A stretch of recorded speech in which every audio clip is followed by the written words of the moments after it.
उतना कमाई कैसे चाली खर्च पनिया कैसा के बात परेशानी दुनिया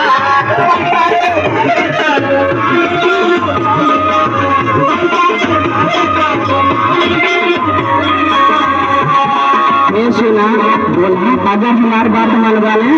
हाँ तो बड़ी अच्छी कमाई हुई हो हम बात सुना अरे हुई खुद कमाई माना हमारे कहना अच्छा अच्छा कहीं हो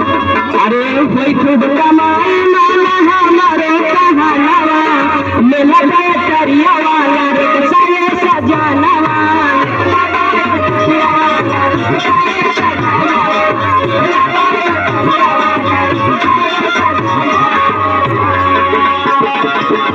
अगर पैसा ना बने तो कोई उपाय हम बतावत नहीं कौन उपाय पैसा निकाले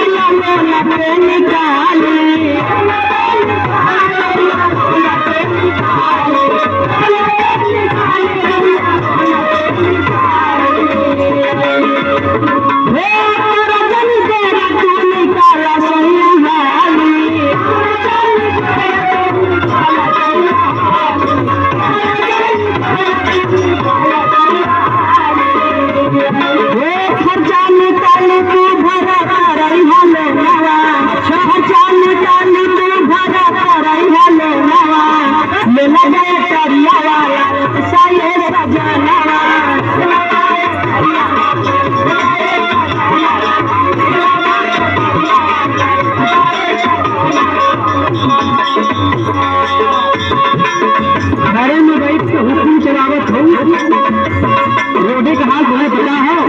अरे तो देखा गया हमारे भैया कमलेश महात्मा जब से लेने खुद कमाई धमाई हो रहे कमलेश महात्मा की बात करत और क्या हमें तो लगा तुम लोनों ने भर पावत नहीं है लोनों ने भर पावत नहीं लोनों ने भर अरे इतना गाड़ी हो कहाँ कहाँ बुलाइए सुना सुनावा बैठ जानी हुकूमत चला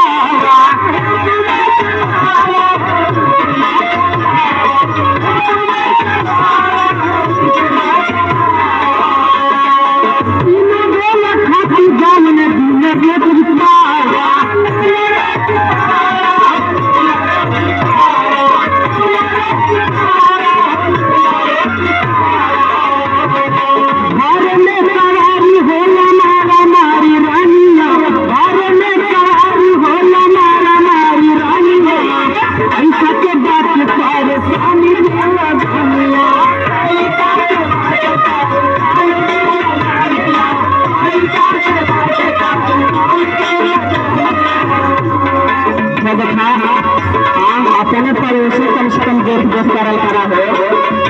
मतलब हमारे पड़ोसी राम आवे की बात होगा नहीं गुड्डू लहरी के कहत है अरे बाप रे बाप गुड्डू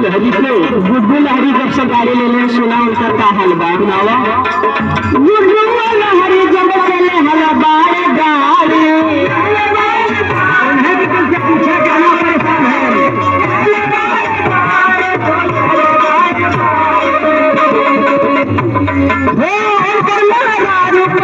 जियो